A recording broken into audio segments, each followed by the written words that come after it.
5 taon akong naging alipin sa sarili kong pamamahay. Akala ko, sapat na ang pagmamahal para manatili siya. Pero sa gabi ng aming anibersaryo, hindi bulaklak ang uwi niya, kundi isang babaeng buntis at ang mga papeles ng diborsyo. Pinalayas nila ako na parang aso sa gitna ng ulan. Ngunit hindi nila alam, sa gabing iyon, namatay si Elena na tanga at ipinanganak ang Elena na maniningil. Amoy mani at bagong ang buong kusina. Isang pamilyar na halimuyak na dapat sana ay magdadala ng init sa pagsasamahan. Ngunit sa gabing ito, tila naging amoy ito ng isang paparating na bagyo. Pinagmasdan ni Elena ang kanyang mga kamay. Puno ito ng maliliit na paso mula sa mantika at namumula dahil sa init ng kalan. Ilang oras niyang niluto ang kare-kare, ang paborito ni Marco, dahil espesyal ang gabing ito, 5th anibersaryo ng kanilang kasal. Inayos niya ang hapagkainan, inilabas ang mga pinggang porselana na minsan lang gamitin, at sinindihan ang kandila sa gitna. Sa kabila ng pagod at hapdi ng kanyang balat, may ngiti sa kanyang mga labi. Lahat ng sakripisyo ay sulit basta para sa asawa at sa pamilyang pilit niyang binubuong mag-isa. Ang katahimikan ng bahay ay binasag ng tunog ng humihintong sasakyan sa garahe. Bumilis ang tibok ng puso ni Elena. Agad niyang tinanggal ang kanyang apron, pinunasan ng pawis sa noo, at sinubukang ayusin ang kanyang buhok na medyo magulo na dahil sa maghapong pagtatrabaho. Patakbo siyang pumunta sa pinto upang salubungin ang haligi ng kanyang tahanan. Inaasahan niya ang isang mainit na yakap o kahit isang simpleng bati man lang ng happy anniversary. Bumukas ang pinto, ngunit ang pumasok na hangin ay hindi mainit, kundi nagyayelong lamig. Pumasok si Marco. Wala siyang dalang bulaklak. Wala siyang dalang regalo. Ang dala niya ay isang babae. Isang babaeng mas bata, mas makinis, at nakasuot ng mamahaling bestida na yumayakap sa kanyang katawan. At ang pinakamasakit sa lahat, ang kamay ni Marco ay nakaalalay sa bewang ng babae, kung saan bahagyang umbok ang tiyan nito. Napahinto si Elena, tila binuhusan ng malamig na tubig ang kanyang kaluluwa. Ang ngiti sa kanyang mga labi ay dahan-dahang naglaho at napalitan ng pagkabigla. Marco? Ang tanging nasambit niya, halos pabulong. Hindi siya tinignan ni Marco sa mata. Sa halip, naglakad ito papunta sa sala at inihagis ang isang makapal na brown envelope sa ibabaw ng lamesita. Ang tunog ng pagbagsak ng papel ay tila kulog sa pandinig ni Elena. "Pirmahan mo yan, Elena." Malamig na utos ni Marco. Ang boses ay walang anumang bahid ng pagmamahal. Divorce papers at ang transfer ng titulo ng bahay. Nanginig ang mga tuhod ni Elena, tila gumuho ang sahig na kanyang kinatatayuan. Divorce? Marco, anibersaryo natin ngayon. Nagluto ako ng kare-kare. Anong nangyayari? Tama na ang drama, putol ni Marco. Ang tono ay puno ng inis. Buntis si Crystal. Kailangan niya ng maayos na matitirhan. Kailangan niya ng payapang environment para sa anak ko. At hindi makakatulong kung nandito ka pa. Napatingin si Elena sa babaeng tinawag na Crystal. Nakahawak ito sa braso ni Marco. Ang muka ay maamo, tila isang anghel. Pero may kislap ng tagumpay sa mga mata nito habang nakatingin kay Elena. "Hi, ate!" Bati ni Crystal sa isang tinig na tila ng aasar. "Pasensya na ha?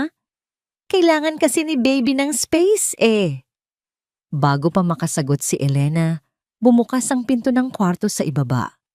Lumabas si Aling Soling, ang ina ni Marco. Si Aling Soling na inalagaan ni Elena noong na-stroke ito. Si Aling Soling na pinaliguan, pinakain at hinugasan niya ng dumi sa loob ng 3 taon. Akala ni Elena, kakampi niya ito. Akala niya, ipagtatanggol siya nito bilang isang anak. Ngunit nagmamadaling lumapit ang matanda kay Crystal. Ang mukha ay puno ng tuwa na hindi pa nakikita ni Elena noon. "Naku, Nandito na ang apo ko. Bulalas ni Aling Soling. Hinihimas ang tiyan ni Crystal at hindi man lang tinapunan ng tingin si Elena.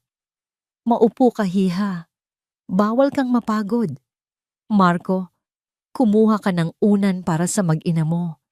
Para bang sinaksak ng paulit-ulit ang puso ni Elena. Lumapit siya sa biyenan.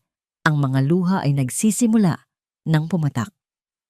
Nay, pinalalayas po ako ni Marco. Asawa po ako. 5 taon ko kayong inalagaan. Humarap si Aling Soling kay Elena at ang tingin nito ay puno ng pandidiri. Inalagaan? Trabaho mo yon bilang asawa. At ano ang napala ko sa'yo, Elena? Wala. Ilang taon na kayo. Pero tuyot ka pa rin. Lupa kang walang pakinabang. Buti pa si Crystal. May ibubugang tagapagmana. Kaya kung may natitira ka pang hiya sa katawan mo, umalis ka na. Huwag mo nang stressin ang apo ko. Ang mga salitang lupa kang walang pakinabang ay umalingaw-ngaw sa utak ni Elena.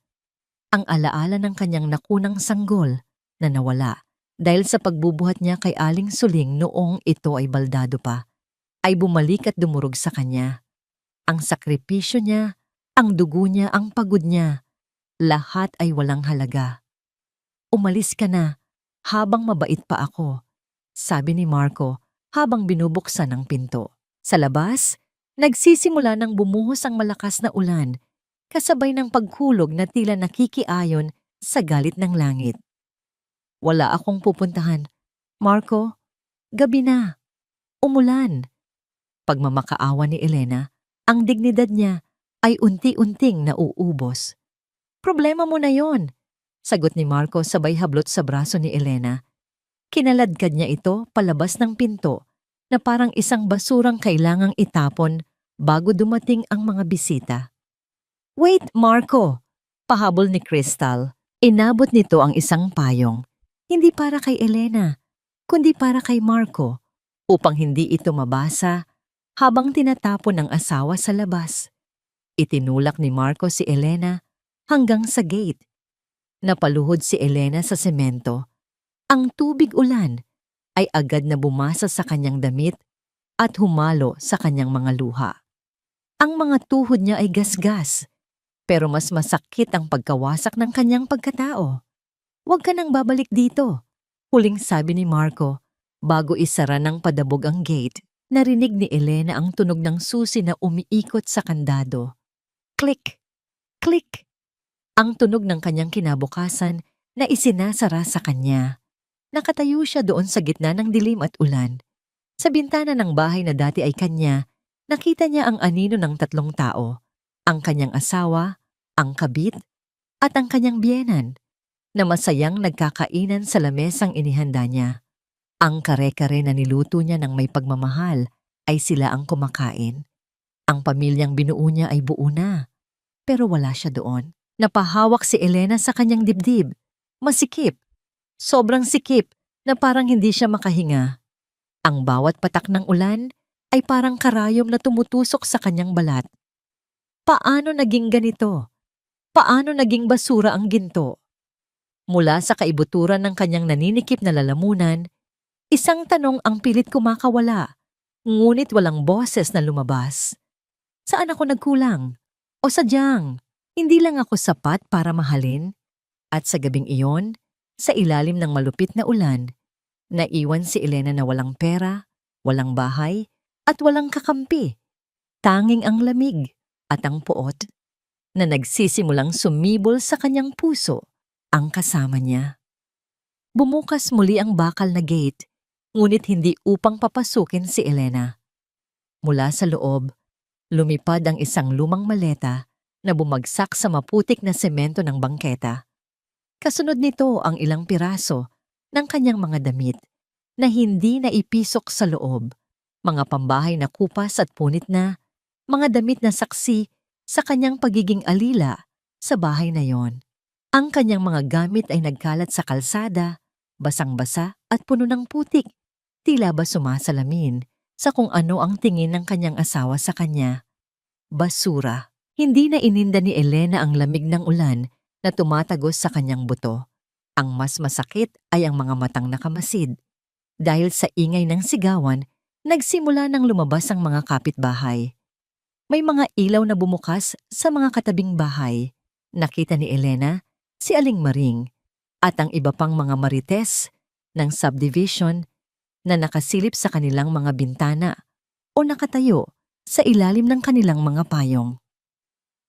Ang mga bulungan nila ay tila mas malakas pa sa patak ng ulan. Ang mga tingin nila ay puno ng paghuhusga, hindi ng awa.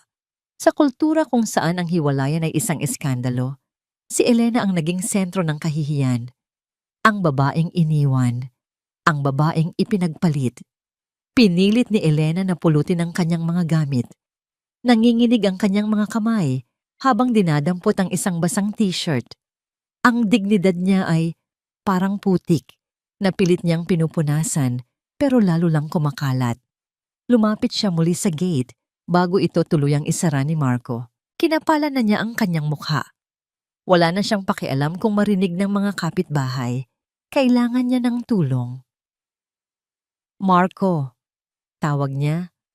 Ang boses ay basag at nanginginig. Parang awa mo na. Wala akong pera. Kahit pamasahe lang. Kahit pang taxi lang papunta sa terminal. Wala akong dalang wallet. Tumigil si Marco sa pagtulak ng gate. Tinitigan niya si Elena mula ulo hanggang paa. Ang tingin niya ay walang bahid ng pagkilala na ito ang babaeng minahal niya noon. Pera? Asik ni Marco at ang tawa niya ay mapakla. Bakit ako magbibigay ng pera sa'yo? Lahat ng meron ka, galing sa akin. Ang kinakain mo, ang tinutulugan mo, galing sa akin.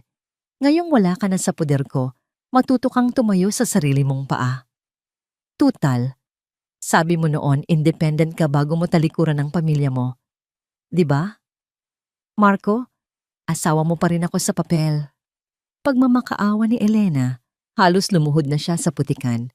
Biglang sumingit si Crystal. Nakakapit pa rin ito sa braso ni Marco. Ang mukha ay kunwaring naaawa. Bumunot ito ng isang kulukot na 500 piso mula sa bulsa ng kanyang suot na mamahaling bestida.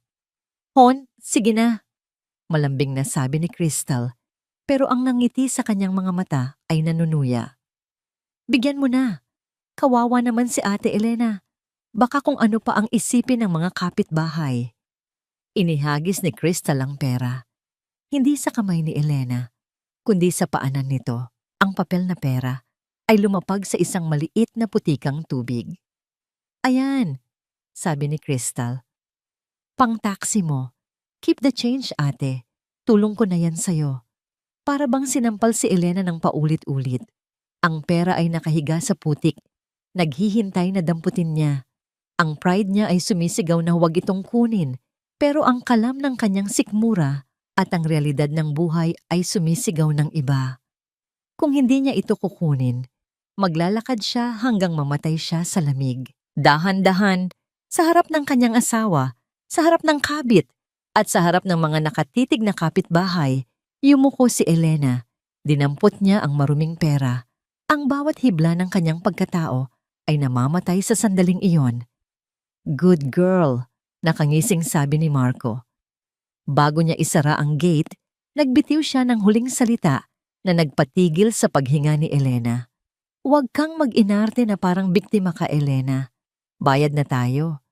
Ang halagang nawala sa akin dahil sa pamilya mo. Kulang pa yung paghihirap mo. Ang gate ay sumara ng tuluyan. Ang tunog ng bakal na naglapat ay tila huling hatol ng kamatayan. Naiwan si Elena sa labas. Ang ulan ay lalong lumakas. Hila-hila ang sirang maleta, nagsimula siyang maglakad palayo. Bawat hakbang ay parang may kadena sa kanyang mga paa. Nadaanan niya ang isang asong kalye na sumisiilong sa ilalim ng waiting shed. Ang aso ay nanginginig din sa lamig, payat, at gutom. Tinitigan ni Elena ang aso. Isang mapait na ngiti ang gumuhit sa kanyang mga labi. Buti ka pa, bulong niya sa hangin. Buti ka pa. Sanay kang walang nagmamahal. Sanay kang itaboy. Ako? Akala ko may tahanan ako. Ang aso ay may kalayaan. Siya wala. Siya ay isang alagang hayop na itinapon matapos pagsawaan. Nagpatuloy siya sa paglalakad hanggang sa makarating siya sa highway. Ang mga sasakyan ay dumadaan ng mabilis. Ang mga ilaw nito ay nakakasilaw at nakakahilo. Walang taxi na humihinto para sa isang babaeng basang-basa, marumi, at mukhang baliw na hila-hila ang sirang maleta. Ang gutom na kanina pa niya nararamdaman ay naging matinding hilo. Ang hapdi ng paso sa kanyang mga kamay ay humalo sa lamig na tumutusok sa kanyang dibdib. Dumilim ang paningin ni Elena. Ang ingay ng ulan at mga sasakyan ay unti-unting humina, parang lumalayo. Ang huli niyang naramdaman ay ang matigas na semento ng waiting shed na sumalo sa kanyang bumagsak na katawan at ang isipang baka mas mabuti pang hindi na siya magising. Ang amoy ng alkohol at mainit na arroz caldo ang unang sumalubong sa pagbabalik ng diwa ni Elena. Dahan-dahan niyang iminulat ang kanyang mga mata. Inaasahang makikita ang pamilyar na kisame ng kanilang master bedroom, ngunit ang bumungad sa kanya ay isang lumang bentilador na umiikot ng mabagal sa isang kisameng may mga mantsa ng tulo ng ulan. Hindi ito ang kanyang bahay. Wala na siyang bahay. Napaupo siya ng bigla. Ramdam ang sakit ng kanyang ulo at ang panghihina ng kanyang kalamnan. Nasa isang maliit na klinika siya. Iyong mga libreng pagamutan sa barangay. Sa kanyang tabi, isang matandang doktor na may makapal na salamin ang nag-aayos ng dextrose na nakakabit sa kanyang braso. Gising ka na, Hija. Malumanay na sabi ng doktor. Nakita ka ng mga tanod sa waiting shed. Muntik ka nang mamatay sa hypothermia. Napahawak si Elena sa kanyang leeg. Wala na ang kanyang kwintas. Wala na ang kanyang singsing. Ang suot niya ay isang malaking t-shirt na may tatak ng kandidato sa eleksyon. Marahil ay ipinahiram ng mabuting loob. Salamat po, Doc! Sagot ni Elena. Ang boses ay garalgal pa rin.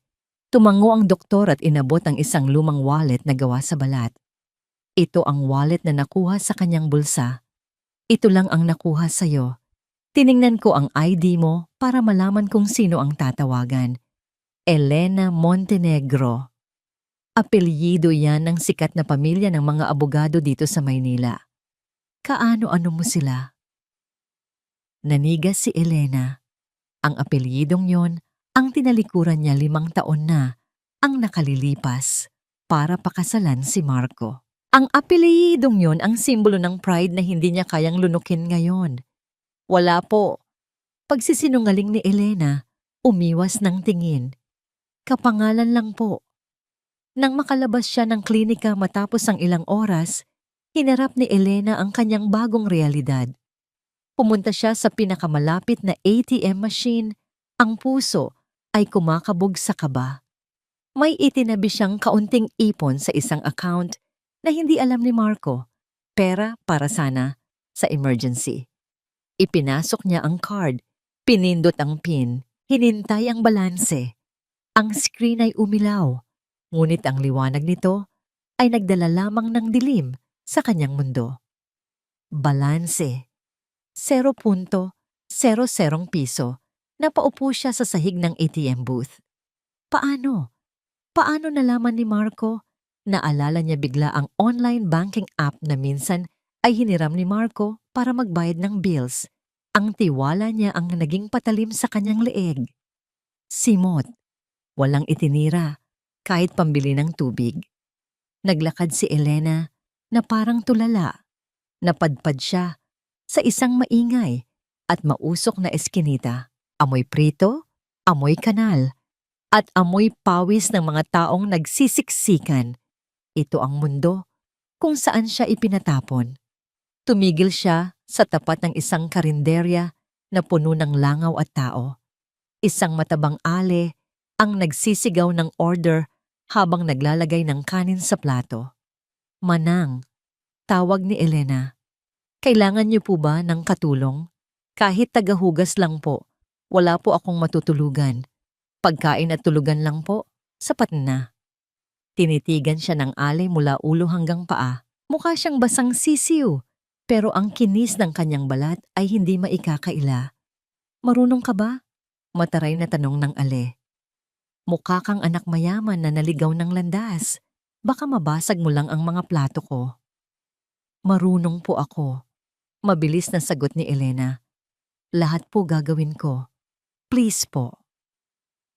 Sa loob ng sumunod na 8 oras, ang mga kamay ni Elena na dating nagpipinta ng mga kuko at humahawak ng mamahaling bag ay nakababad sa maitim at masebong tubig. Hinugasan niya ang daan-daang plato, kutsara at kaldero. Ang likod niya ay sumasakit. Ang binti niya ay namamanhid. Pero hindi siya tumigil dahil ang bawat plato na nahugasan niya ay katumbas ng isang gabing hindi siya matutulog sa kalsada. Nang gabi na, pinatulo siya ng alis sa ilalim ng hagdan sa tabi ng mga sako ng bigas. Binigyan siya ng karton para higaan. Habang nakahiga sa dilim, kinapa ni Elena ang bulsa ng kanyang suot na pantalon. Ang pantalon na suot niya noong pinalayas siya. May naramdaman siyang matigas na bagay, isang USB flash drive. Naalala niya, ito ang flash drive na nahablot niya mula sa ibabaw ng mesa ni Marco. Noong nag-aaway sila, akala niya ay susi ng kotse sa sobrang taranta. Bumangon siya. Ang pagod ay biglang napalitan ng kuryosidad. Tumakbo siya sa kabilang kanto, sa isang PisoNet computer shop na puno ng mga batang naglalaro. Naghulog siya ng 5 piso. Isinaksak niya ang USB, isang folder ang lumabas. Locked. Humihingi ito ng password. Sinubukan niya ang birthday ni Marco. Error. Sinubukan niya ang anibersaryo nila. Error. Napapikit si Elena. Sino ba ang pinakamahalaga kay Marco? Sino ang laging sinusunod ni Marco? Nanginginig ang mga daliri, tinipa niya ang birthday ng kanyang biyenan. Soling 021. Access granted. Bumukas ang folder. Bumaha ang mga dokumento sa screen, mga bank transfer, mga titulo ng lupa, at mga scanned copies ng pirma. Pirma ni Elena. Nanlaki ang mga mata ni Elena habang binabasa ang laman ng isang PDF file. Ito ay kasulatan ng pagsasangla.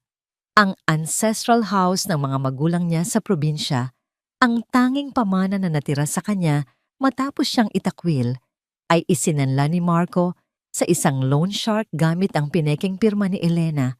At ang petsa? Ang petsa ay nung nakaraang taon pa, habang siya ay nagpapakaalila sa pag-aalaga kay Aling Soling. Ninanakawan na pala siya ng sarili niyang asawa. Hindi lang siya niloko, siya ay pinagnakawan ng kinabukasan. Sa harap ng lumang monitor na nagbiblink ng asul na liwanag, naramdaman ni Elena ang pagbabago ng ihip ng hangin sa kanyang loob. Ang mga luhang kanina pa tumutulo ay natuyo. Ang takot ay naging puot. Akala niyo ba tapos na ako? Bulong niya sa hangin, ang boses ay mababa at mapanganib. Nagsisimula pa lang tayo. Sa harap ng kumukurap na monitor ng computer sa loob ng masikip na PisoNet, naramdaman ni Elena ang kakaibang uri ng ginaw. Hindi ito galing sa aircon, kundi galing sa katotohanang nasa harap niya. Ang mga dokumentong nakascan sa screen ay hindi lamang mga papel. Ang mga ito ay ebidensya ng kanyang pagiging tanga. Binasa niya ang petsa ng deed of mortgage. 1 taon na ang nakalilipas. Bumalik ang kanyang alaala sa panahong iyon. Nakaratay siya sa ospital noon dahil sa sobrang pagod sa pag-aalaga kay Aling Soling. Dumating si Marco na may dalang mga dokumento. Sinasabing kailangan daw ng pirma niya para sa health insurance at hospital release. Dahil sa tiwala at hilo ng gamot, pumirma siya ng hindi nagbabasa. Ang akala niyang pirma para sa kanyang kaligtasan ay siya palang pirma para ibenta ang kanyang nakaraan. Ang ancestral house sa Bulacan, ang bahay kung saan siya lumaki, ang bahay na puno ng alaala ng kanyang yumaong ina, ay isinangla ni Marco sa halagang 5 milyong piso. At saan napunta ang pera? Nag-scroll pababa si Elena. May folder na may label na Project Crystal. Nanginginig ang kanyang mga daliri Habang binubuksan ito, bumungad sa kanya ang mga resibo. Condo unit sa Makati, brand new SUV at mga resibo ng mamahaling jewelry shop. Ang petsa ng pagbili ng sasakyan ay kasabay ng petsa ng kanyang kaarawan. Ang araw na sinabi ni Marco na wala silang pera kaya pansit lang ang handa nila. Hayop ka, Marco? Bulong ni Elena. Ang luha ay tumutulo. Hindi dahil sa lungkot, kundi sa purong poot. Ang pamilya ko ang nagpakain sa'yo, pero ang pamilya ko rin ang ninakawan mo. Pero hindi pa doon natatapos ang pasakit. Sa huling bahagi ng folder, may screenshot ng Facebook post ni Crystal. Sa larawan, nakangiti si Crystal habang nakaupo sa driver's seat ng bagong kotse. Ang caption ay, "Blessed with the best man. Thanks Daddy M for the gift." Ngunit hindi ang kotse ang dumurog sa puso ni Elena, kundi ang nakasuot sa leeg ni Crystal, isang kwintas na perlas. South Sea Pearls na may palawit na hugis krus na may maliliit na diamante.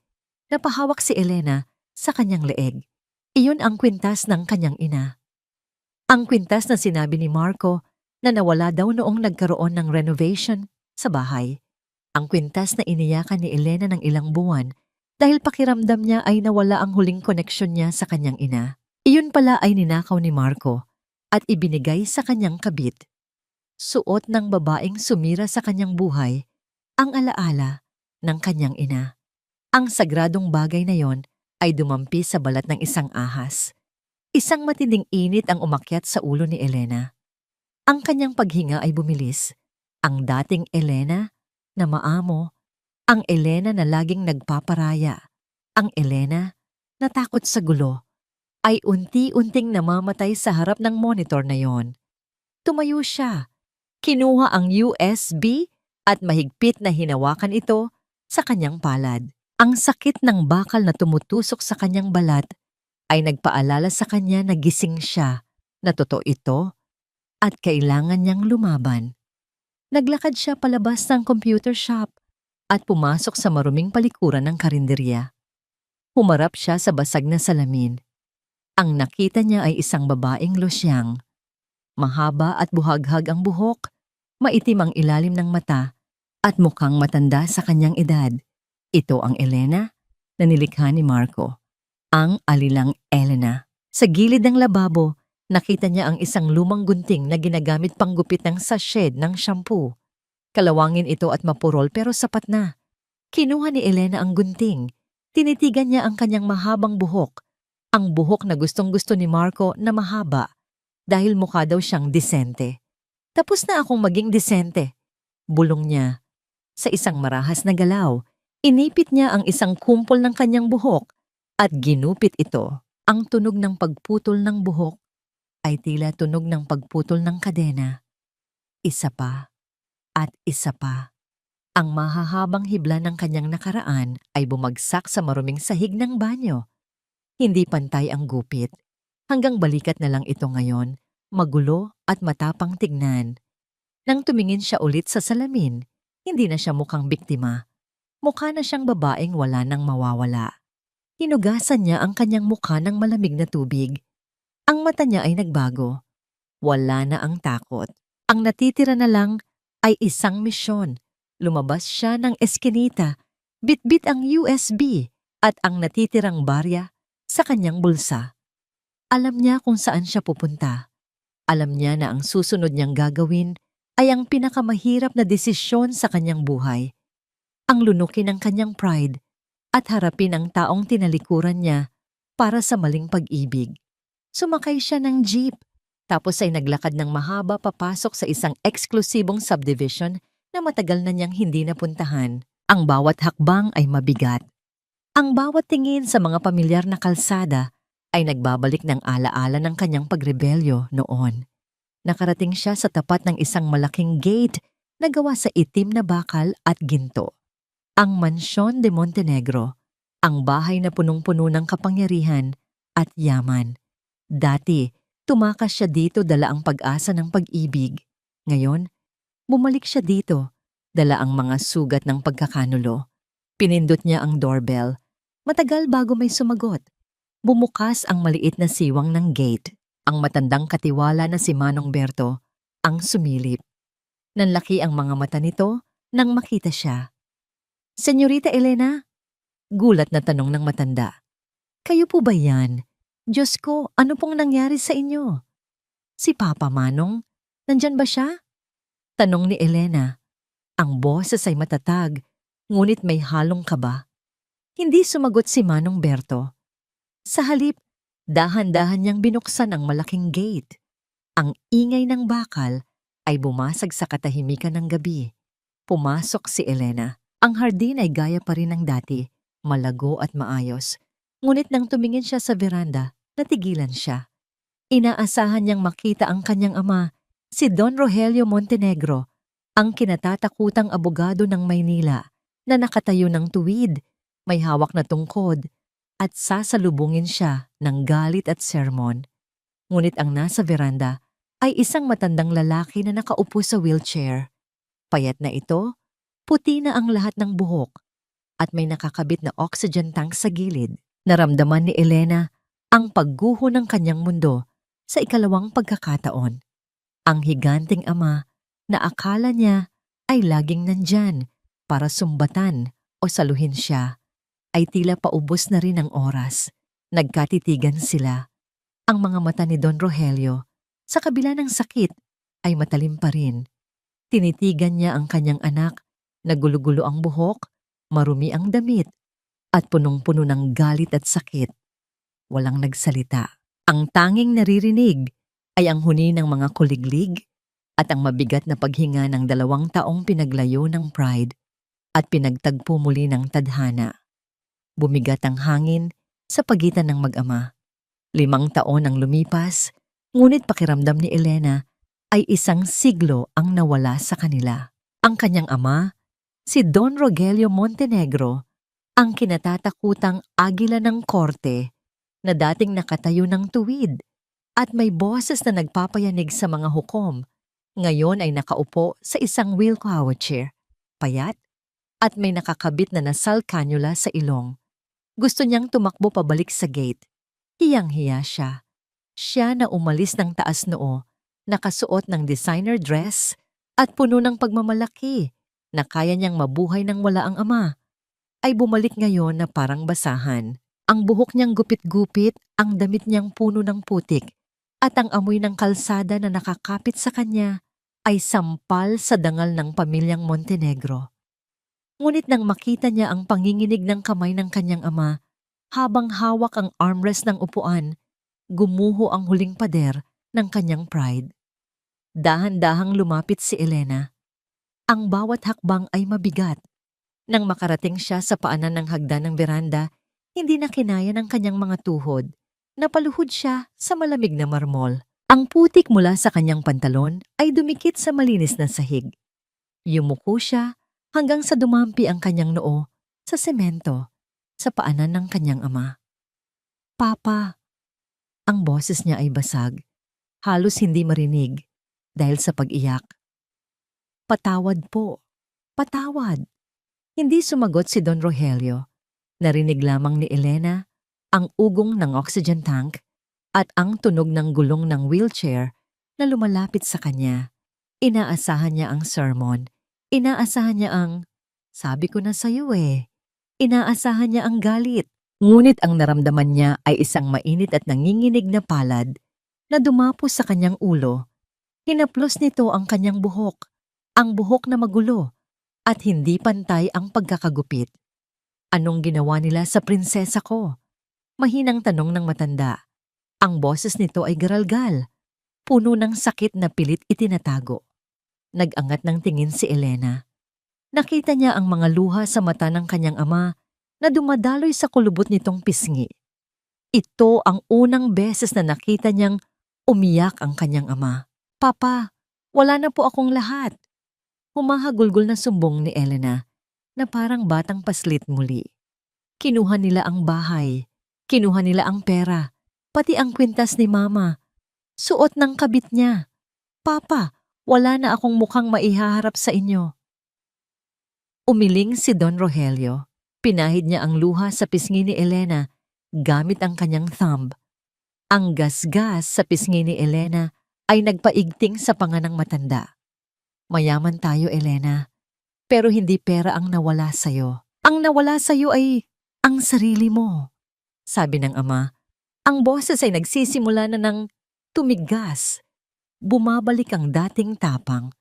Pero nandito ka na. At hanggat humihinga ako, walang pwedeng umapi sa Montenegro. Lumingon si Don Rogelio sa nakatulalang katiwala. Berto, tawagin mo si Manang Fe. Sabihin mo, ipagluto ang anak ko. Sinigang, yung maasim na maasim, at maghanda ng mainit na tubig pampaligo.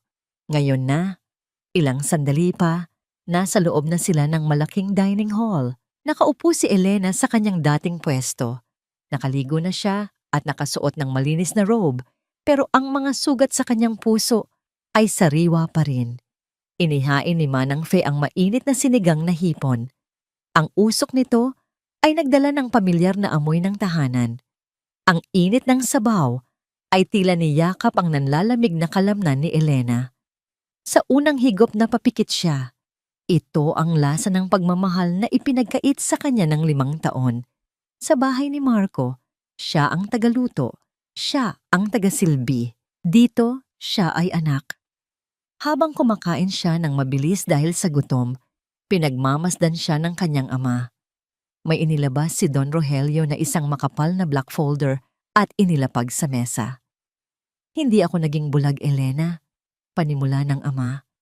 Alam ko ang mga pinagagagawa ng asawa mo, ang pagsusugal niya, ang pambababae niya, at ang paglustay niya sa pera mo. Napatigil si Elena sa pagsubo. Alam niyo po, bakit hindi niyo ako tinulungan? Dahil matigas ang ulo mo, diretso ang sagot ng ama. Kung tinulungan kita noon, magagalit ka lang sa akin. Sasabihin mong pinapakialaman ko ang buhay mo. Kailangan mong madapa para matuto kang bumangon. Masakit para sa akin na panoorin kang masaktan, anak. Araw-araw, gusto kong sugurin ang Marco na yan at ipakain sa buwaya. Pero naghintay ako. Hinihintay kong ikaw mismo ang pumunta sa gate ko. Binuksan ni Don Rogelio ang folder. Ito ang regalo ko sa pagbabalik mo.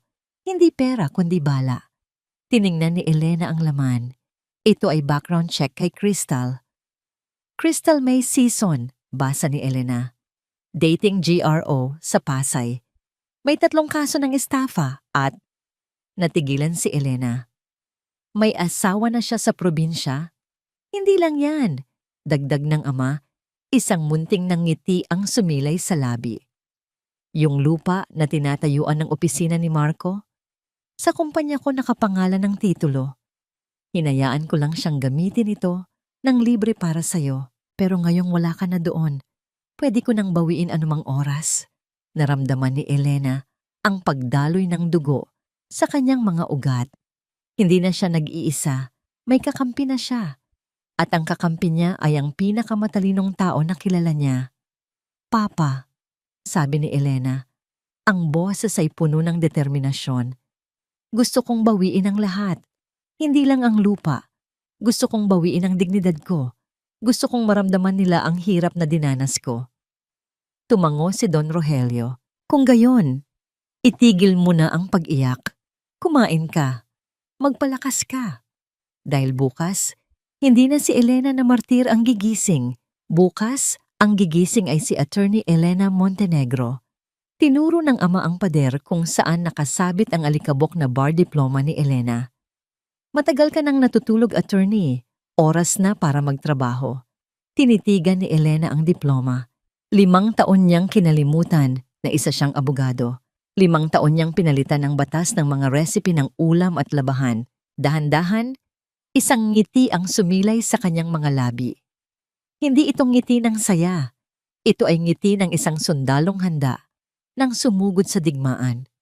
Opo, Papa. Sagot niya habang humihigop ng mainit na sabaw. Magtatrabaho na ako. Sa labas, tumigil na ang ulan.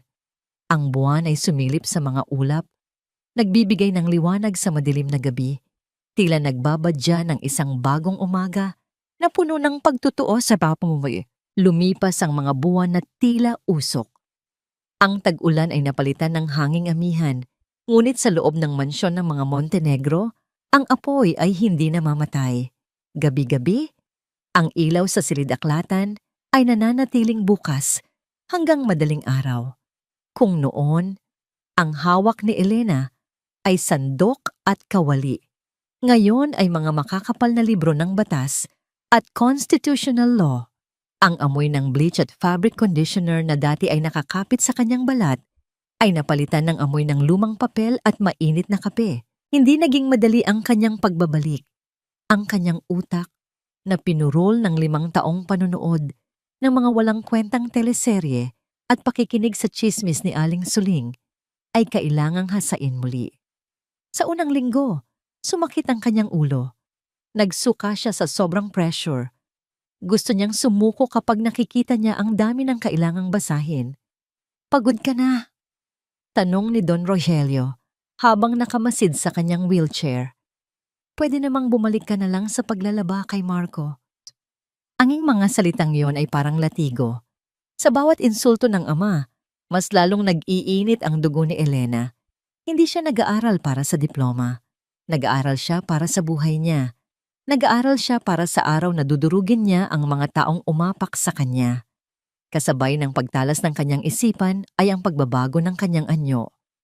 Tuwing umaga, bago sumikat ang araw, tumatakbo siya sa malawak na hardin ng mansyon. Ang pawis na tumutulo sa kanyang katawan ay tila inilalabas ang lahat ng laso ng nakaraan.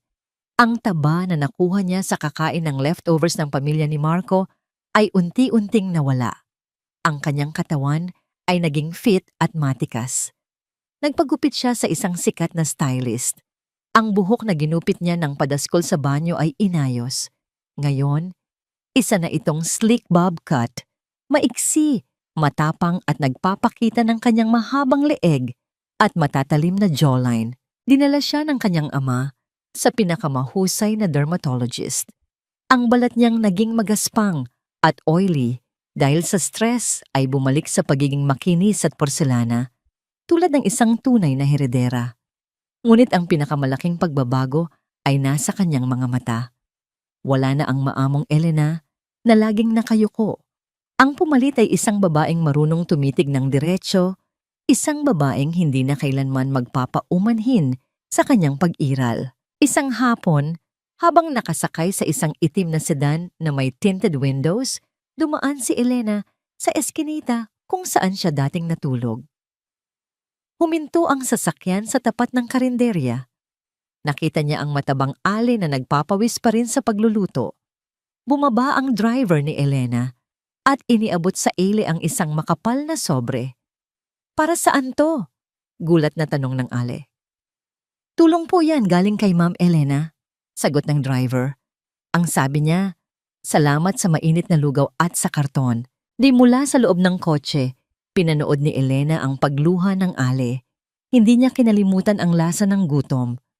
Ang karanasang yun ang magiging angkla niya para hindi siya lamunin ng kanyang sariling kapangyarihan. Sa kabilang banda ng lungsod, nagsimula ng maramdaman ni Marco ang epekto ng Miss Ellie. Si Miss Ellie ay isang misteryosong investor na biglang sumulpot sa stock market. Walang nakakakilala sa kanya, pero ang bawat galaw niya ay kalkulado. Bumili si Miss Ellie ng share sa mga suppliers ng kumpanya ni Marco. Pagkatapos, bigla niyang ipinatigil ang supply ng materyales dahil sa internal review. Nataranta si Marco na delay ang kanyang mga construction projects. Nagalit ang mga kliyente. "Sino ba tong Miss Ellie na to?" Sigaw ni Marco sa kanyang opisina habang hinahagis ang telepono. Si Crystal, na ngayon ay malaki na ang tiyan at puro alahas ang katawan, ay walang pakialam. "Hayaan mo na yan, Hon. Stress lang yan. Baka naiinggit lang sa success natin. Ang mahalaga, invited tayo sa Grand Charity Gala ngayong gabi. Kailangan nating magpa-impress sa mga big shots." Hindi nila alam, ang gala na yon ay hindi para sa kanila. Sa mansyon ng mga Montenegro, nakatayo si Elena sa harap ng isang malaking salamin.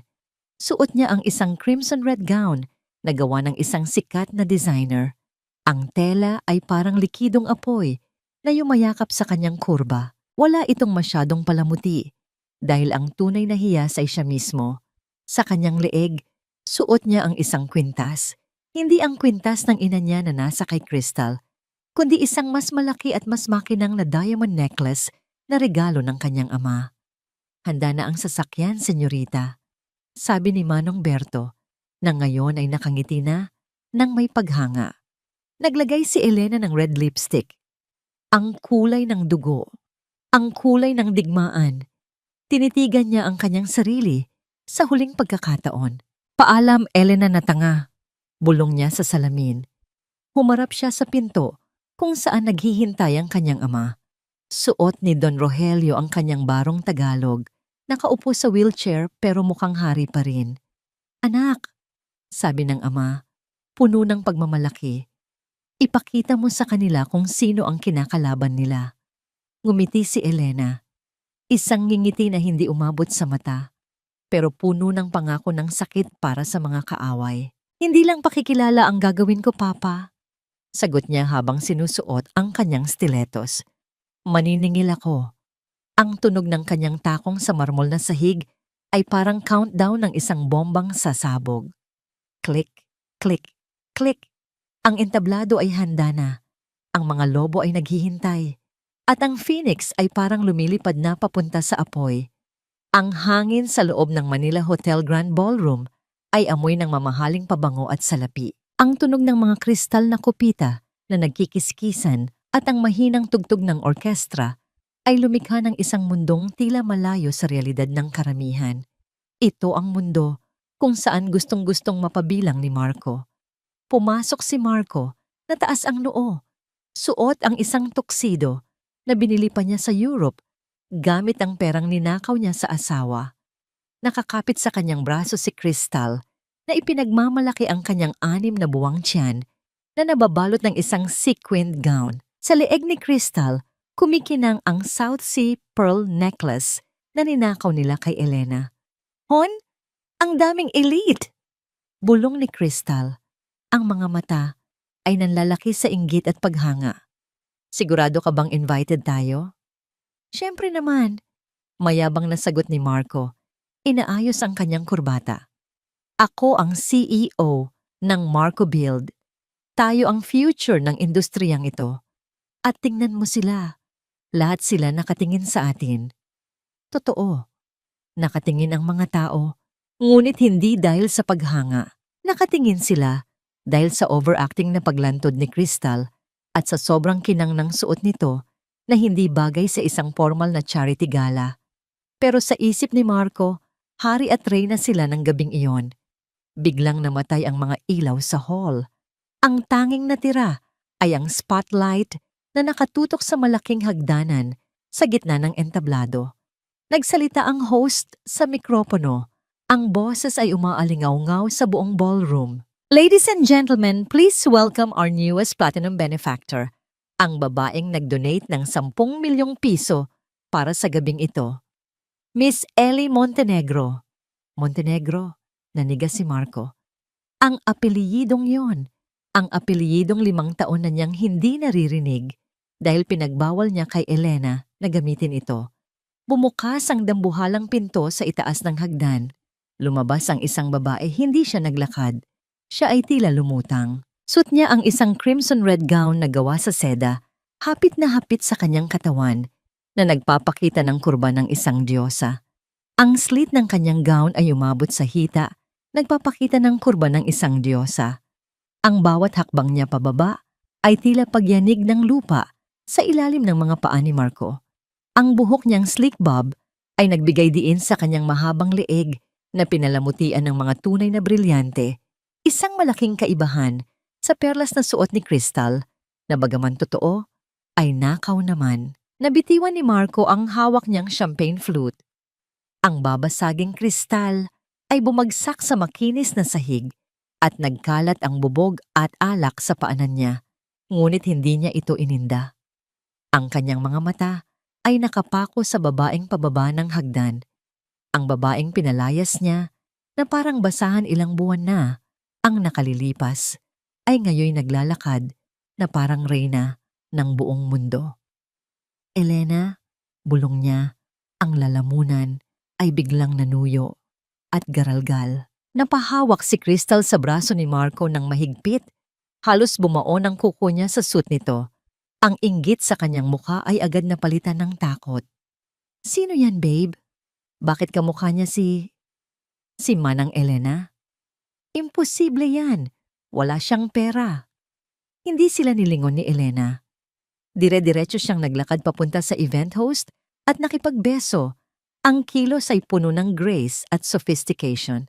Ang mga business tycoons na dating hindi pumapansin kay Marco ay naguunahan ngayon na kamayan ang bagong dating na dunya. Matapos ang introduction, naglakad si Elena palapit sa pwesto ni Marco. Ang puso ni Marco ay kumabog ng mabilis, kalahating takot, kalahating pagnanasa. Hindi niya maalis ang tingin sa dating asawa. Tumigil si Elena sa harap nila, hindi para batiin sila, kundi para kumuha ng panibagong baso ng champagne mula sa waiter na nasa likod nila. Ang amoy ng kanyang pabango, isang mamahaling scent na amoy jasmine at money, ay sumampal sa ilong ni Crystal. Elena! Hindi na nakatiis si Marco. Hinablot niya ang siko ng babae. Ikaw ba talaga yan? Anong palabas to? Saan ka kumuha ng pambili ng gown na yan? Sa tatay mong pilay. Dahan-dahang ibinaba ni Elena ang tingin niya sa kamay ni Marco na nakahawak sa braso niya. Tila ba isa itong maruming insekto? Sa isang matalim na tingin lamang, napabitaw si Marco. Excuse me? Malamig na sabi ni Elena. Ang boses niya ay hindi na ang boses ng martyr na asawa. Ito ay boses ng isang CEO. Do I know you? Huwag kang magkaila. Sigaw ni Marco na nakakuha ng atensyon ng ilang bisita. Asawa mo ako. Tumawa ng mahina si Elena. Isang tawang walang saya, kundi puno ng pangungutya. Ikaw pala yan, Marco. Hindi kita nakilala. Mukha ka kasing stressed. At ito ba? Lumingon siya kay Crystal. Ang ipinalit mo sa akin? Ang mistress na mahilig sa leftovers? Namula si Crystal sa galit. Anong leftovers? Buntis ako sa anak niya. Ikaw ang leftover, manang. Ngumiti lang si Elena at humakbang palapit kay Crystal. Yumuko siya ng bahagya para bumulong, pero sapat para marinig ni Marco. Ang kanyang mga mata ay nakapako sa kwintas na suot ng kabit. Ang ganda ng kwintas mo, Hija, puri ni Elena. Pero ang tono ay nagyayelo. Alam mo ba kung kanino galing yan? Galing yan sa isang patay, sa nanay ko. At ang sabi ng matatanda, ang sino mang magnakaw sa patay ay sinusundo ng maaga. Namutla si Crystal at napahawak sa kanyang leeg. Tila biglang uminit ang mga perlas sa kanyang balat. Tinalikuran sila ni Elena at nagsimulang maglakad palayo. Hindi pa tayo tapos. Pahabol ni Marco, akmang susunod. Pero hinarang siya ng security ng event. Lumingon muli si Elena. Sa ilalim ng chandelier, ang kanyang anino ay tila isang higanting pakpak na bumabalot sa takot ni Marco. Tama ka, Marco. Sagot niya ng malakas, sapat para marinig ng mga investors sa paligid. Hindi pa tayo tapos. Nagsisimula pa lang ang paniningil. At sa sandaling iyon, alam ni Marco na ang babaeng nasa harap niya ay hindi na ang asawang pwede niyang utus-utusan. Siya ay isang bagyo na paparating pa lamang upang wasakin ang lahat ng kanyang itinayo. Ang opisina ng Marco Build ay tila isang barkong palubog na sa gitna ng dagat.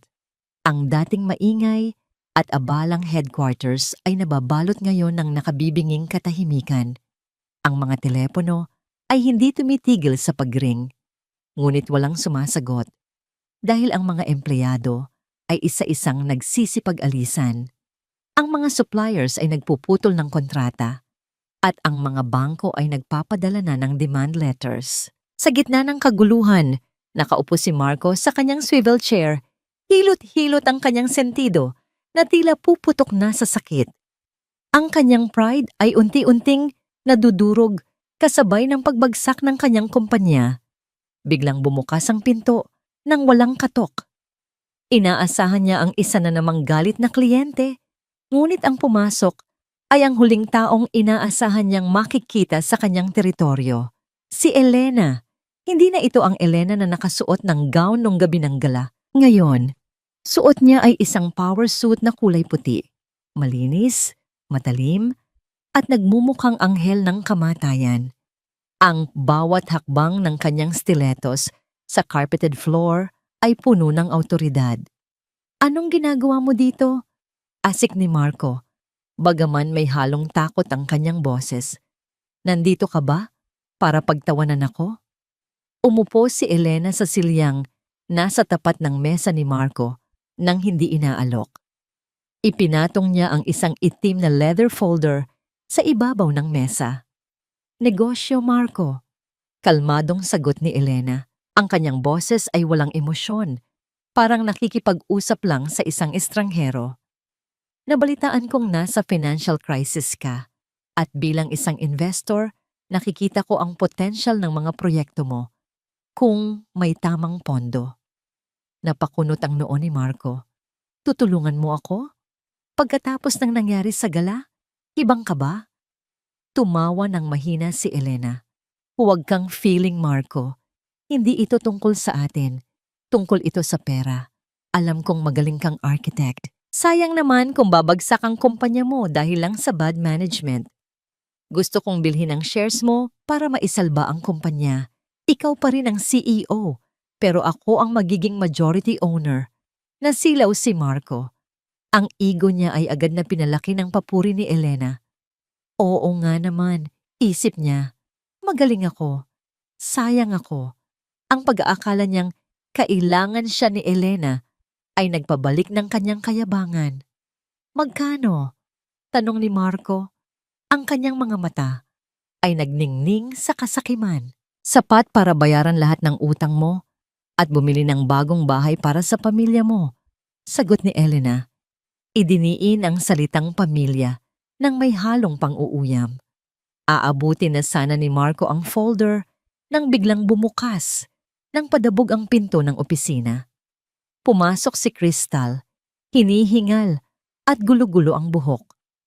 Ang suot niyang damit ay hapit na hapit sa kanyang malaking tiyan at ang mukha niya ay puno ng grease mula sa pagkain ng fried chicken. Babe!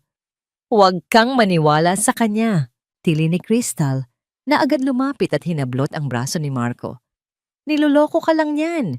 Gusto ka lang niyang agawin sa akin. Tumingin si Elena kay Crystal nang may pagkasuklam. Tila ba nakakita siya ng ipis sa isang fine dining restaurant. Crystal! Bati ni Elena ng malamig. Mabuti naman at nakarating ka. Pero this is a board meeting. Hindi ito lugar para sa mga walang pinag-aralan. Anong sabi mo? Akmang susugurin ni Crystal si Elena, pero pinigilan siya ng kanyang tiyan. Ahas ka! Pumunta ka dito para landiin ang asawa ko! Tumayo si Elena ng dahan-dahan. Inayos niya ang kanyang blazer at tiningnan si Marco. Marco, sabi ni Elena ng seryoso. Nandito ako para mag-alok ng solusyon sa problema mo. Pero kung mas gusto mong makinig sa sigaw ng mistress mong walang alam sa negosyo kaysa sa logic, aalis na ako. Sayang ang offer ko. Akmang kukunin ni Elena ang folder. Natunaw ang tapang ni Marco. Ang takot na mawalan ng pera at bumagsak ang kumpanya ay mas matimbang kaysa sa pag-iyak ni Crystal. Wait, Elena! Sigaw ni Marco. Humarap siya kay Crystal at tinulak ito ng bahagya palayo. Crystal, tumahimik ka. Wala kang alam dito. Lumabas ka muna. Pero babe, sabi ko lumabas ka. Sigaw ni Marco. Ang ugat sa leeg ay lumabas sa galit. Puro ka gastos. Wala ka namang naitutulong. Hayaan mo akong magtrabaho. Natigilan si Crystal. Napahiya siya sa harap ng kanyang kaaway. Ang luha ay nagsimulang tumulo sa kanyang mata. Pero hindi ito luha ng awa, kundi luha ng pagkatalo. Padabog siyang lumabas ng opisina. Iniiwan ang tagumpay sa mga kamay ni Elena. Umupo muli si Elena. Isang maliit na ngiti ng tagumpay ang sumilay sa kanyang mga labi. Ang divide and conquer ay gumana. Now that the trash is out, sabi ni Elena, ibinalik ang folder kay Marco. Pirmahan mo na. Ito ang solusyon sa lahat ng problema mo. Binuksan ni Marco ang folder. Nakita niya ang tseke na nakalakip. Isang halaga na hindi niya kayang tanggihan. Ang mga mata niya ay napako sa mga numero, hindi sa mga maliliit na letra ng kontrata. Hindi niya binasa ang clause tungkol sa asset forfeiture kapag nagkaroon ng breach of contract. Hindi niya binasa na ang lupa ng kumpanya ay kasama sa collateral. Ang nasa isip lang niya ay, panalo ako. Nasa akin ang pera, nasa akin pa rin ang kumpanya, at babalik sa akin si Elena. Kinuha ni Marco ang kanyang gold pen. Ang nanginginig niyang kamay ay dahan-dahang lumapat sa papel. Scritch, scratch. Ang tunog ng tinta sa papel ay tila musika sa pandinig ni Elena. Iyon ang tunog ng paghuhukay ni Marco ng sarili niyang libingan. Congratulations, Marco, sabi ni Elena habang inaabot ang kamay para sa handshake. Ang kanyang palad ay malamig, parang yelo. Welcome to hell. Pero hindi yun narinig ni Marco. Abala siya sa pagtingin sa tseke. Tumalikod si Elena at naglakad palabas. Nang makapasok siya sa elevator, kinuha niya ang kanyang telepono at tinawagan ang kanyang ama. Papa? Bulong niya habang nagsasara ang pinto ng elevator. Tinatakpan ng tanawin ang opisina ni Marco. Nakakagat na ang daga sa patibong. Simulan na ang kaso.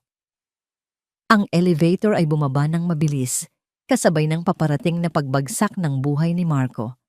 Ang loob ng courtroom ay nababalot ng isang uri ng katahimikan na tila ba ang mismong hangin ay natatakot gumalaw. Ang bawat paghinga ng mga taong nandoon ay maririnig. Sa gitna ng silid, nakaupo si Marco kasama ang kanyang abogado. Kampante pa rin ang hitsura, habang sa kabilang panig ay nakaupo si Elena, ang babaeng binuo muli mula sa mga abo ng kanyang nakaraan. Sa likuran, nakaupo sa kanyang wheelchair si Don Rogelio Montenegro. Ang kanyang presensya ay tila isang anino ng kamatayan na nakamasid sa bawat galaw ni Marco. Naroon din si Aling Soling na hindi mapakali sa kanyang kinauupuan. Yakap-yakap ang kanyang bag habang panakanakang tumitingin kay Crystal na nasa tabi niya. Tumunog ang matigas na kahoy ng mazo sa ibabaw ng mesa ng hukom, hudyat ng pagsisimula ng pagtutuos. Ang tunog na yon ay tila huling babala para sa mga makasalanan. Tumayo si Elena, hindi bilang biktima, kundi bilang ang matalim na kumpas ng batas. Your Honor, panimula ni Elena, ang kanyang boses ay malinaw, matatag, at walang bahid ng pag-aalinlangan. Ipinipresenta namin ang mga dokumentong nagpapatunay na ang lahat ng pag-aari ng Marco Build, kabilang ang lupang kinatatayuan nito, ay nakuha sa pamamagitan ng panloloko at pamemeke ng mga lagda ng aking kliyente, na ako mismo. Natawa ng mahina ang abogado ni Marco. Your Honor, ito ay isang desperadong hakbang lamang ng isang nasaktang asawa. Ang mga pirma sa mga dokumentong yon ay legal at dumaan sa tamang proseso. Isang mapait na ngiti ang sumilay sa mga labi ni Elena. Inilabas niya ang USB na nakuha niya noon. Ito ang lahat ng original files mula sa personal na computer ni Mr. Marco Gonzales, wika ni Elena habang iniaabot ang drive sa clerk of court. Makikita rito ang mga digital trails ng pag-edit sa aking pirma, ang mga pag-uusap nila ng isang pekeng notaryo, at ang mga bank transfers na nagpapatunay na ang perang pambili ng kumpanyang ito ay nanggaling sa pagsasangla ng aking ancestral home nang walang pahintulot ko. Habang ipinapakita sa screen ang mga ebidensya, nagsimulang magbago ang kulay ng mukha ni Marco. Ang kanyang pagiging kampante ay napalitan ng pawis na namumuo sa kanyang noo. Ang kanyang mga mata ay nanlilisik sa galit habang nakatingin kay Elena. Hindi totoo yan. Pineke niya ang ebidensya. Sigaw ni Marco, na agad namang pinatahimik ng hukom. Ngunit hindi pa doon nagtatapos ang huling hagupit ni Elena. Your Honor, may isa pa kaming testigo, sabi ni Elena. Tumingin siya ng diretso kay Crystal na ngayoy nanginginig na sa takot. Ang motibo ni Mr. Gonzales sa lahat ng pagnanakaw na ito ay upang sustentuhan ang luho ng kanyang mistress at ang inaakala niyang magiging tagapagmana niya. Lumingon si Elena kay Crystal. Crystal May Season, o dapat ko bang sabihing Ginang Crystal May Garcia? Nagbulungan ang mga tao sa loob ng silid. Namutla si Crystal. Tila ba gusto na niyang lamunin ng lupa. Ipinipresenta ko rin ang marriage contract ni Crystal sa kanyang asawa sa probinsya na hindi pa napapawalang bisa. Patuloy ni Elena, ang bawat salita ay parang bala na tumatama sa dibdib ni Marco. At ang pinakaimportante, ang DNA test result ng dinadala ni Crystal. Kinuha ni Elena ang isang piraso ng papel at itinaas ito para makita ng lahat, lalo na ni Aling Soling. Ang bata sa sinapupunan ni Crystal ay hindi kay Marco Gonzales. Ito ay anak ng kanyang tunay na asawa sa probinsya na lihim niyang binibisita gamit ang pera ni Marco. Isang malakas na singhap ang namayani sa courtroom. Ano? Sigaw ni Aling Soling. Tumayo siya at dinuro si Crystal. Ikaw na ahas ka. Niloko mo kami. Ang apo ko. Nasaan ang apo ko? Napasabog sa iyak si Crystal, hindi na makapagsalita. Si Marco naman ay tila naging rebulto sa kanyang kinauupuan. Ang kanyang mundo, na itinayo niya sa kasinungalingan, ay gumuho sa isang iglap. Ang anak na inaasahan niyang magdadala ng kanyang pangalan ay hindi pala sa kanya. Ang lahat ng ninakaw niya ay para sa anak ng ibang lalaki.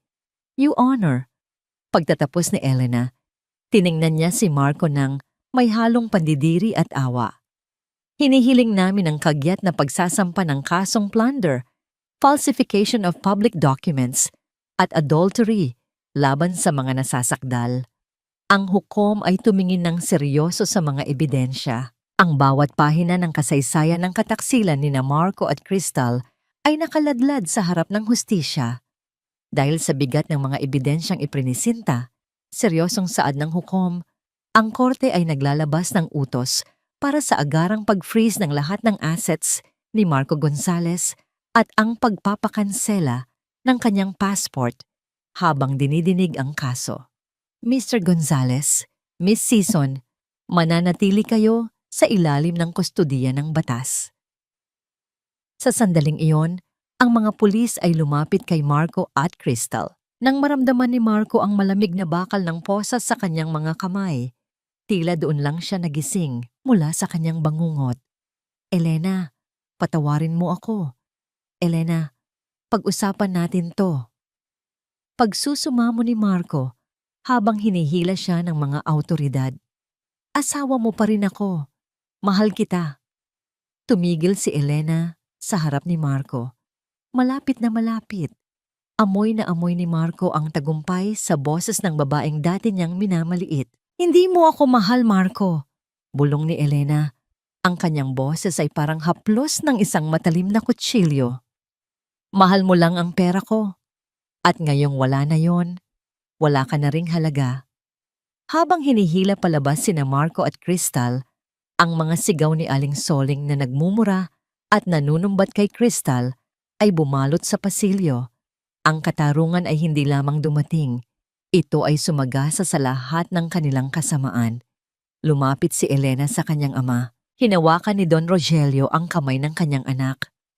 Tapos na, anak. Nabawi mo na ang pangalan mo. Ngumiti si Elena. Isang tunay na ngiti. Ngunit may isang bagay pa siyang kailangang gawin. Hindi pa po, Papa, sabi ni Elena habang nakatingin sa labas ng bintana ng korte. Kailangan ko pang makita kung paano sila unti-unting mauubos sa loob ng kulungan. Ngunit bago pa sila makalabas ng gusali, isang lalaking nakauniporme ng pulis ang lumapit kay Elena na may dalang balita na magpapabago muli sa takbo ng gabi. Attorney Montenegro, may kailangan po kayong malaman tungkol kay Mr. Gonzales. May nagtangka pong tumakas. Ang bawat sentimong ninakaw mo, Marco, ay naging abo na ngayon sa harap ng batas. Ito ang mga huling salitang binitiw ni Elena habang nakatayo siya sa harap ng rehas ng selda. Ang paligid ay amoy ng kalawang, pawis at pagsisisi. Napakalayo nito sa bango ng expensive perfume at linis ng mansyon na dati nilang tinitirhan. Si Marco, na dating kagalang-galang na CEO, ay nakaupo ngayon sa sahig, gulo-gulo ang buhok, at wala nang suot na tuxedo. Ang kanyang mukha ay puno ng galos, isang paalala ng kanyang desperadong tangka na tumakas sa mga pulis kanina na nagresulta sa kanyang pagkakadapa sa semento. Elena, pakiusap. Bulong ni Marco, ang kanyang boses ay parang isang tuyong dahon na hinahangin. Kahit ang bahay na lang ni Mama, huwag mong hayaang makuha ng bangko. Doon siya nakatira. Maawa ka sa matanda. Tinitigan siya ni Elena nang walang halong galit, kundi purong kawalan ng pakialam. Ang bahay na yon ay isinanla mo para bilhan ng alahas si Crystal, Marco. Hindi ako ang kumuha nun. Ikaw ang pumatay sa kinabukasan ng sarili mong ina sa sandaling pinili mong magnakaw. Sa kabilang selda, naririnig ang boses ni Crystal.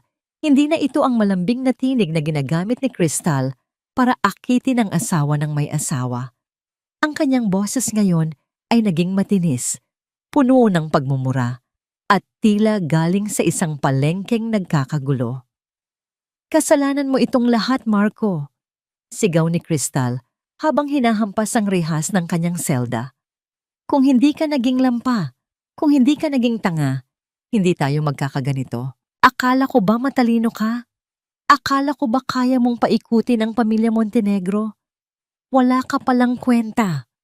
Napatitig si Marco sa selda ni Crystal. Ang babaeng akala niya ay anghel na nagligtas sa kanya mula sa isang boring na buhay asawa ay isa palang ahas na ngayoy naglalabas ng tunay na kamandag.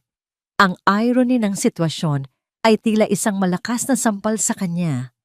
Ipinagpalit niya ang isang diamante para sa isang piraso ng basong ngayoy sumusugat sa kanya ng malalim. Diyan kayo magaling, mahinang sabi ni Elena habang nakatingin sa kanilang dalawa. Sa huli, wala kayong ibang sisisihin kundi ang isa't isa dahil ang pagsasama ninyo ay hindi binuo sa pagmamahal kundi sa kasakiman. Tumalikod si Elena at naglakad palabas ng presinto. Bawat hakbang niya ay tila pagtatanggal ng isang mabigat na kadena sa kanyang mga paa. Ang hangin sa labas ay masarap malanghap. Bagaman may halong amoy ng kalsada, ito ang amoy ng kalayaan. Bago siya umuwi, dumaan muna si Elena sa isang pampublikong ospital. Sa dulo ng isang mahabang ward, nakita niya si Aling Suling. Nakahiga ang matanda sa isang manipis na katre. Ang kalahati ng kanyang katawan ay hindi na maigalaw dahil sa stroke na tumama sa kanya noong gabi ng paghatol sa korte. Walang Crystal na nagbabantay sa kanya. Walang Marco na nag-aalaga. Tanging ang tunog ng ceiling fan at ang mga ungol ng ibang pasyente ang kanyang kasama. Nang makita ng matanda si Elena, ang kanyang mga mata ay nanlaki at nagsimulang lumuha. Sinubukan niyang magsalita, ngunit ang tanging lumabas sa kanyang bibig ay mga ungol na hindi maintindihan. Ang kanyang kamay na nagagalaw pa ay pilit na inaabot ang laylayan ng damit ni Elena. Huminga ng malalim si Elena at hinawakan ang kamay ng matanda.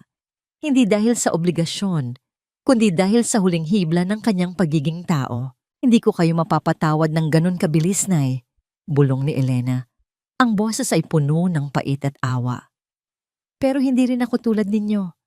Nag-iwan ako ng sapat na halaga sa social worker para sa gamot ninyo sa loob ng 1 buwan. Pagkatapos nito, nasa kamay na kayo ng gobyerno. Ang bahay na pinag-alayan ko ng buhay, mawawala na sa inyo bukas. Binawi ni Elena ang kanyang kamay.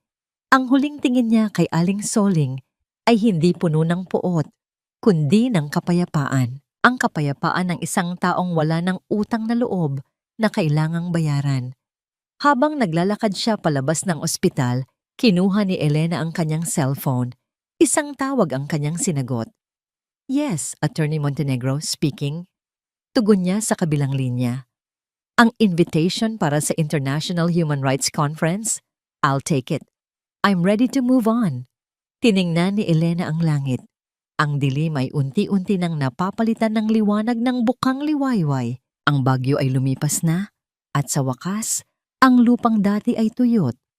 At walang pakinabang ay nagsisimula na muling mamulaklak. Isang taon ang lumipas. Ang simoy ng hangin sa Tagaytay ay may dalang lamig na hindi nakakapanigas, kundi nakakaginhawa. Sa veranda ng isang bagong tayong bahay, naabot tanaw ang bulkang Taal, nakaupo si Elena habang hawak ang isang tasa ng mainit na kape. Hindi na ito ang kape na kailangan niyang madaliing inumin para pagsilbihan ang iba. Ngayon, bawat higop ay ninanamnam niya kasabay ng katahimikan ng umaga. Pinagmasdan ni Elena ang kanyang mga kamay. Wala na ang mga mantsa ng grasa, wala na ang mga pasong dulot ng pagmamadali sa kusina. Ang kanyang mga daliri ay malinis, matatag, at may dalang awtoridad. Sa tabi ng kanyang kape ay ang isang dyaryo kung saan nakalimbag ang balita tungkol sa Montenegro Legal Foundation, isang organisasyong itinatag niya para magbigay ng libreng serbisyong legal sa mga kababaihang biktima ng pang-aabuso at panloloko sa loob ng tahanan. Ito ang kanyang tunay na tagumpay, hindi ang pagkabilanggo ni na Marco at Crystal, kundi ang kakayahan niyang gamitin ang sariling hapdi upang maging lunas sa sugat ng iba. Nabalitaan niyang sa loob ng kulungan, si Marco ay naging anino na lamang ng kanyang dating sarili, nilalayuan ng mga kapwa preso at patuloy na binabagabag ng mga utang na hindi kailanman mababayaran.